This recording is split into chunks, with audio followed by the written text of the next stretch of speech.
hingga tragedi terjadi selama sepekan ini. Rangkaian peristiwa tersebut kami rangkum dalam segmen On This Week malam ini.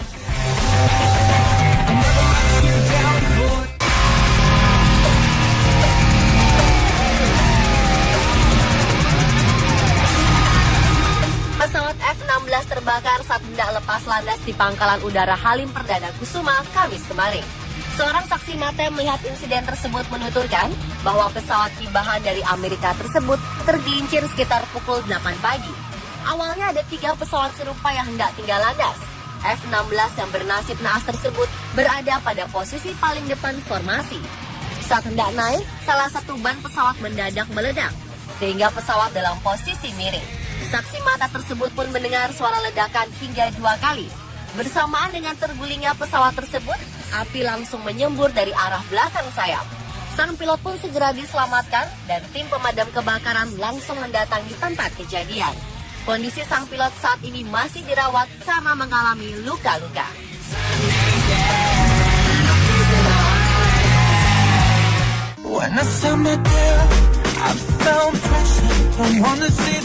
Pencarian para penumpang pesawat Malaysia Airlines MH17 yang ditembak jatuh di atas Ukraina pada Juli tahun lalu akan dilanjutkan minggu ini setelah dihentikan selama beberapa bulan. Usaha pencarian terhambat perang sengit di tempat kecelakaan antara militer Ukraina dan pemberontak pro-Rusia. Garis depan perang telah berpindah sehingga memungkinkan tim ahli yang dipimpin oleh Belanda masuk ke sana. Petugas yang bertanggung jawab atas misi ini mengatakan mereka masih mengharapkan bisa menemukan jenazah penumpang yang terkubur di lahan yang sekarang telah mencair karena musim dingin telah berakhir. Sebelumnya memang tempat ini dikubur salju yang cukup tebal. Pesawat yang membawa 298 penumpang dan awak tersebut jatuh di Ukraina Timur dekat perbatasan Rusia. Penerbangan MH17 dari Amsterdam ke Kuala Lumpur tanggal 17 Juli 2014 melintasi wilayah konflik. Amerika Serikat menuduh kelompok separatis pro-Rusia yang menembak pesawat dengan menggunakan rudal dan kemungkinan karena kesalahan yang bukan disengaja. Rusia menuduh pasukan pemerintah Ukraina. Seluruh penumpang menjadi korban jiwa dengan 80 diantaranya anak-anak dan 15 awak pesawat.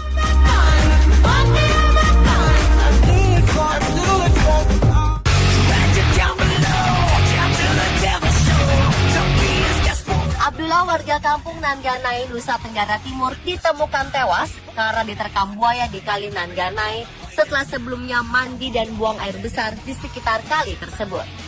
Kepala Kepolisian daerah setempat mengatakan jasad korban baru ditemukan sore sejak menghilang di pagi hari. Menurut keterangan warga setempat, korban dari rumah menuju kali pada pukul 9 pagi. Saat tengah buang air besar, tiba-tiba muncul seekor buaya dan langsung membawanya ke dalam air sehingga tubuh Abdullah pun menghilang. Setelah aparat melakukan pencarian selama 5 jam, petugas akhirnya berhasil menemukan jasad korban.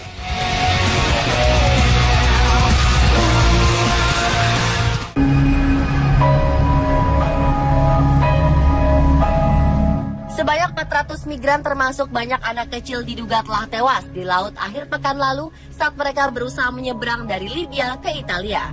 Berita ini disampaikan oleh Save the Children, organisasi amal untuk anak-anak.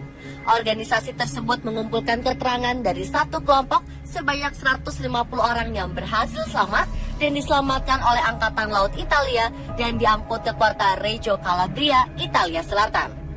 Save the Children mengatakan lebih dari 5.100 migran telah tiba di pantai Italia Sabtu lalu. Di antara mereka ada sebanyak 450 anak dan 317 diantaranya tak ditemani orang dewasa. Banyak di antara mereka telah menderita dan menyaksikan pengalaman kekerasan yang mengerikan dan telah kehilangan keluarga dan kerabat. Hal ini akibat kondisi dan situasi Libya yang semakin tak terkendali, dengan banyaknya kekerasan di mana-mana.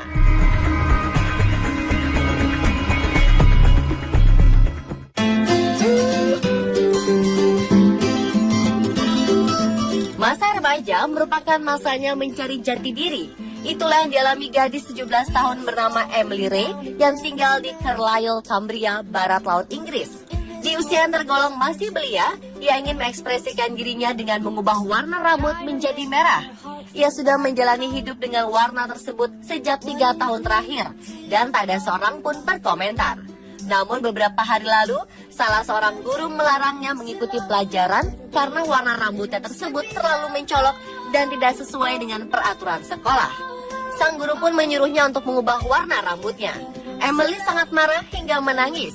Ia mengatakan tak ingin kehilangan ciri khas dirinya. Orang-orang memang memanggilnya Young Ginger Singer atau penyanyi muda berambut merah.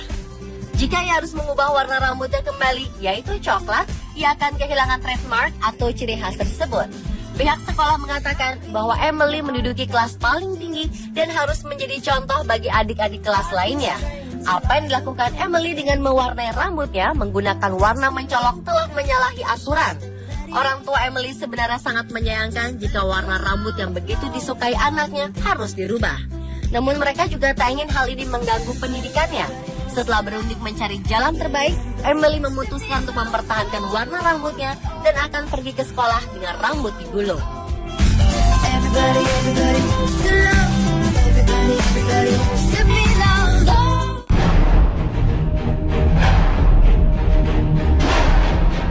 Segala sesuatu yang berlebihan memang tidak baik, apalagi jika sampai kecanduan.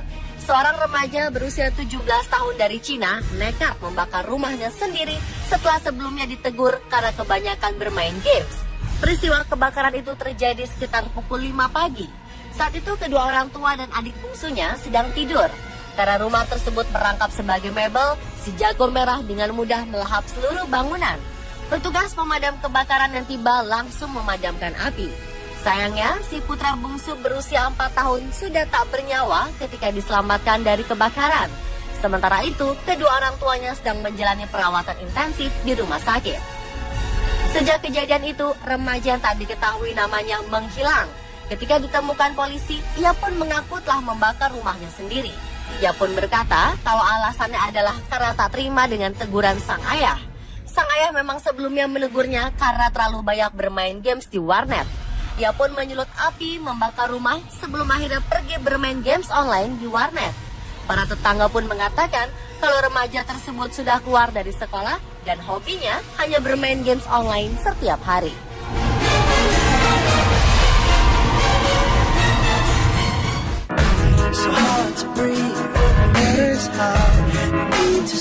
Tidak jarang kita perlu belajar dari orang yang memiliki keterbatasan. Meskipun diselimuti segala keterbatasan, baik fisik maupun psikis, orang-orang ini tak jarang menginspirasi bahkan menjadi penyelamat bagi orang-orang di sekitarnya. Contohnya adalah balita laki-laki bernama Taylor Mayot dari Inggris. Ia telah menyelamatkan kedua orang tuanya dari maut. Beberapa hari lalu, Taylor yang menderita autisme dan tak bisa bicara, menyelamatkan orang tuanya dari bahaya kebocoran gas di dapur rumah. Awalnya, kedua orang tuanya menganggap Taylor ingin tidur bersama mereka ketika ia terus-menerus mengetuk pintu kamar. Namun ternyata tidak. Taylor justru menarik tangan sang ibu lalu mengajaknya berjalan keluar kamar. Ia terus menarik tangan sang ibu dan akhirnya sampai di dapur. Betapa kagetnya sang ibu ketika bau gas sudah sangat menusuk di ruangan tersebut. Pasangan Lee Mayot dan Rebecca Coogan ini pun sangat bersyukur karena Taylor menyelamatkan hidup mereka. Untung saja kebocoran gas cepat diketahui karena keduanya memiliki kebiasaan menyalakan lilin di pagi hari. Jika sampai terlanjur dinyalakan, tentu mereka semua akan mengalami kecelakaan akibat kebocoran gas. Pemirsa, itulah On This Week versi On The Spot.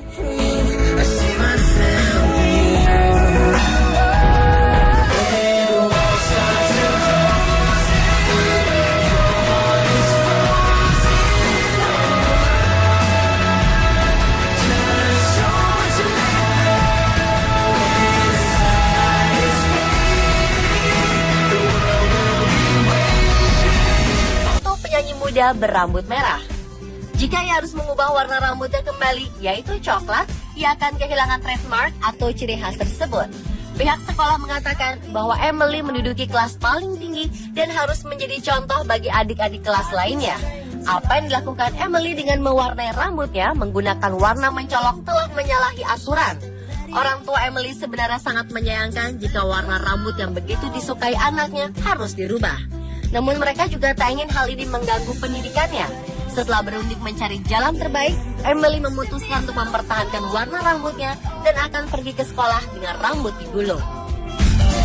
everybody wants to love. Everybody wants to be loved.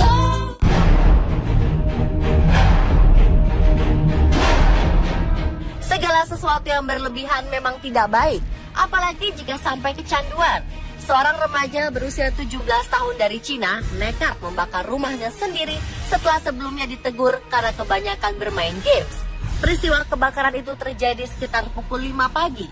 Saat itu kedua orang tua dan adik bungsunya sedang tidur. Karena rumah tersebut merangkap sebagai mebel, si jagur merah dengan mudah melahap seluruh bangunan. Petugas pemadam kebakaran yang tiba langsung memadamkan api. Sayangnya, si putra bungsu berusia 4 tahun sudah tak bernyawa ketika diselamatkan dari kebakaran. Sementara itu, kedua orang tuanya sedang merangkap sebagai mebel, si jagur merah dengan mudah melahap seluruh bangunan.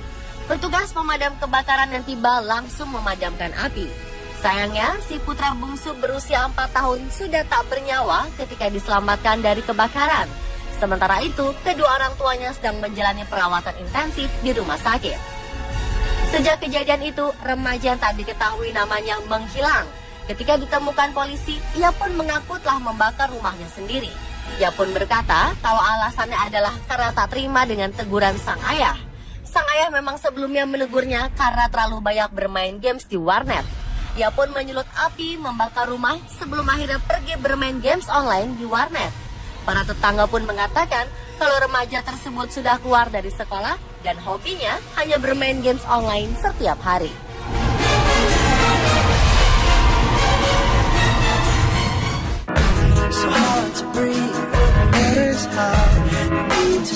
Tidak jarang kita perlu belajar dari orang yang memiliki keterbatasan. Meskipun diselimuti segala keterbatasan, baik fisik maupun psikis, orang-orang ini tak jarang menginspirasi, bahkan menjadi penyelamat bagi orang-orang di sekitarnya. Contohnya adalah balita laki-laki bernama Taylor Mayot dari Inggris. Ia telah menyelamatkan kedua orang tuanya dari maut.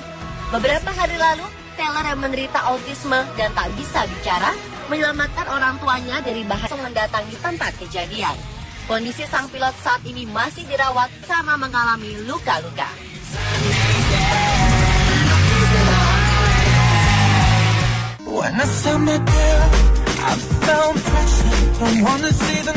Pencarian para penumpang pesawat Malaysia Airlines MH17 yang ditembak jatuh di atas Ukraina pada Juli tahun lalu akan dilanjutkan minggu ini setelah dihentikan selama beberapa bulan. Usaha pencarian terhambat perang sengit di tempat kecelakaan antara militer Ukraina dan pemberontak pro-Rusia.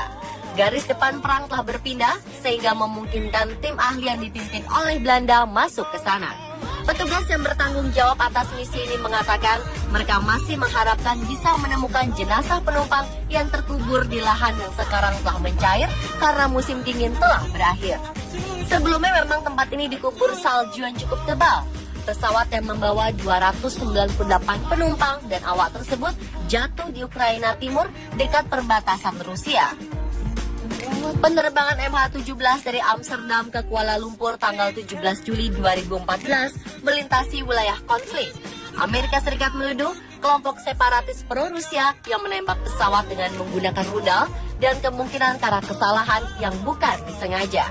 Rusia menuduh pasukan pemerintah Ukraina. Seluruh penumpang menjadi korban jiwa dengan 80 diantaranya anak-anak.